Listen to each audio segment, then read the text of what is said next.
جب ہم سارا دن کام کر کے رات کو اپنے بستر پر لیٹتے ہیں تو فوراً نیند آ جاتی ہے، یا پھر لیٹ کر اپنے موبائل پر سوشل میڈیا کا بے مقصد استعمال کر رہے ہوتے ہیں، جس سے ہماری نیند میں خلل پیدا ہوتا ہے اور رات بے چینی میں گزرتی ہے۔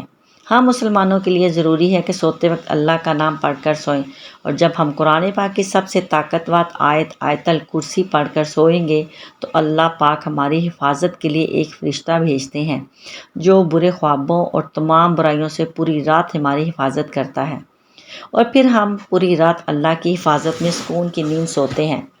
قرآن کا ہر ایک لفظ اور ہر موضوع تمام انسانیت کے لیے ہدایت کا راستہ ہے، لیکن قرآن پاک میں کچھ آیات ایسی بھی ہیں جو اپنے اندر خصوصیات کی وجہ سے ایک اہم مقام رکھتی ہیں، اور قرآن پاک میں آیت الکرسی کو وہ مقام حاصل ہے جس میں اللہ کی حاکمیت اعلیٰ کا بہترین خلاصہ موجود ہے، اور جس کی بنا پر یہ آیت قرآن پاک کی سب سے بڑی اور سب سے اہم آیت تسلیم کی جاتی ہے۔ حضرت علی رضی اللہ تعالیٰ عنہ نے فرمایا کہ قرآن پاک کی سردار آیت الکرسی ہے۔ جب ہم اس آیت میں موجود مقصد کو تلاش کرتے ہیں تو ہمیں معلوم ہوتا ہے کہ اللہ پاک نے ہم پر کتنی نعمتیں نازل کی ہیں، تو ہمیں اللہ کے سامنے سجدہ کر کے اس کا شکر ادا کرنا چاہیے۔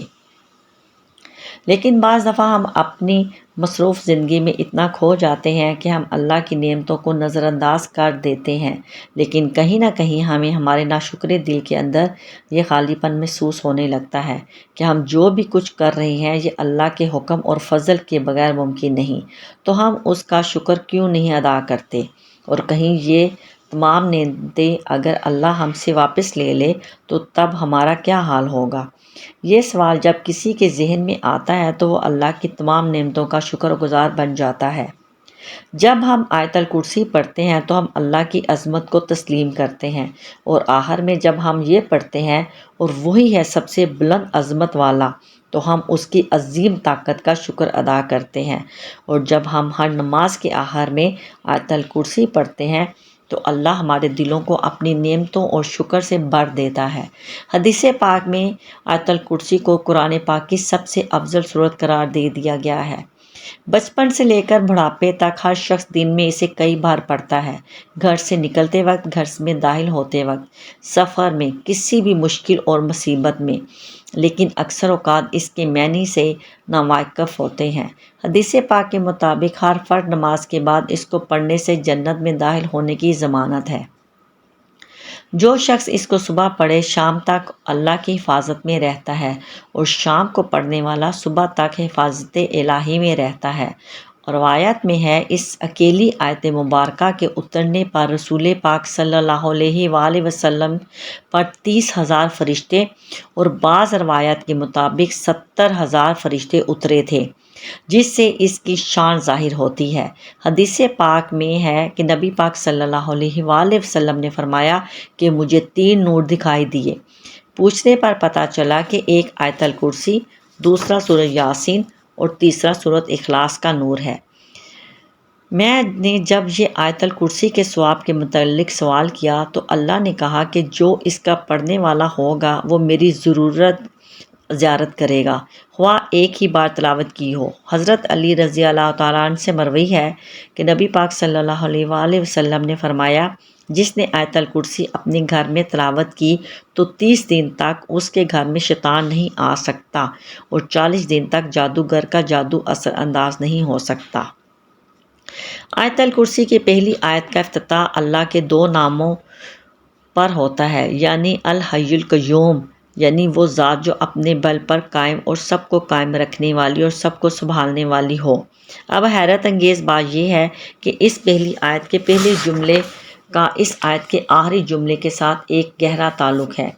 اس آیت کے آخری جملے میں پھر سے اللہ کے 2 نام آئے ہیں جو اس طرح ہیں، اور وہی ہے سب سے بلند عظمت والا۔ اس آیت کے دوسرے جملے میں اللہ فرماتا ہے، نہ اس کو اونگ آتی ہے اور نہ نیند، تمام مخلوقات وقت کے ساتھ سست پڑ جاتے ہیں، آرام مانگتے ہیں، نیند چاہتے ہیں، سوئے بغیر رہ نہیں سکتے، اور نیند موت کی ہی ایک صورت ہے۔ اس لیے اس آیت کے اس حصے میں ذکر ہے کہ وہ ذات پاک زمان و مکان کا حاکم، طاقت کا سرچشمہ، ہر لحاظ سے مکمل اور اپنی مخلوق کے ہر ذرے سے باخبر ہے۔ اب اس آیت کے 8ویں جملے میں دیکھیں کہ اللہ کیا فرما رہا ہے۔ اسے زمین و آسمان کی حفاظت تھکاتی نہیں ہے۔ اس آیت کا دوسرا جملہ دراصل اس کے 8ویں جملے کے ساتھ ملا ہوا ہے، جس میں اللہ یہی فرماتا ہے کہ نیند اور آرام اس کی پیدا کردہ مخلوق کے لیے بہت ضروری ہے۔ اور پھر تیسرے جملے میں ذکر آتا ہے جو کچھ آسمانوں میں ہے اور جو کچھ زمینوں میں ہے، سب کچھ اسی کا ہے۔ اس بات کو سمجھنے کے لیے ہمیں دو ناموں کو جاننا ہوگا، ایک ہے مالک اور دوسرا ہے ملک۔ مالک کا مطلب ہے اونر اور ملک کا مطلب ہے بادشاہ، اور اب ان دونوں میں بہت زیادہ فرق ہے۔ ملکیت چیزوں کی ہوتی ہے جبکہ بادشاہت لوگوں پر کی جاتی ہے۔ اس آیت میں اللہ فرماتا ہے کہ جو آسمانوں میں ہے اور کچھ زمین میں ہے، سب کچھ اسی کا ہے۔ اب اس آیت کے 7ویں جملے میں اللہ فرماتا ہے اس کی کرسی سب آسمانوں اور زمین پر حاوی ہے۔ جب اللہ اپنی کرسی کی بات کر رہا ہے تو مطلب وہ اپنی بادشاہت کی بات کر رہا ہے، اس لیے اللہ مالک بھی ہے اور ملک بھی ہے۔ پھر چوتھے جملے میں اللہ کا ارشاد ہے کہ کون ہے جو اس کی اجازت کے بغیر کسی کی سفارش کر سکے۔ پھر چھٹے جملے میں اللہ فرماتا ہے پھر اس کے علم میں کسی بھی چیز کا احاطہ نہیں کر سکتے مگر جتنا وہ چاہے۔ اب چوتھا اور چھٹا جملہ ایک دوسرے کے ساتھ منسلک ہے، یعنی پہلا جملہ اور جملہ نمبر 9، دوسرا اور 8واں جملہ، تیسرا اور 7واں جملہ، چوتھا اور چھٹا جملہ ایک دوسرے کے ساتھ منسلک ہیں۔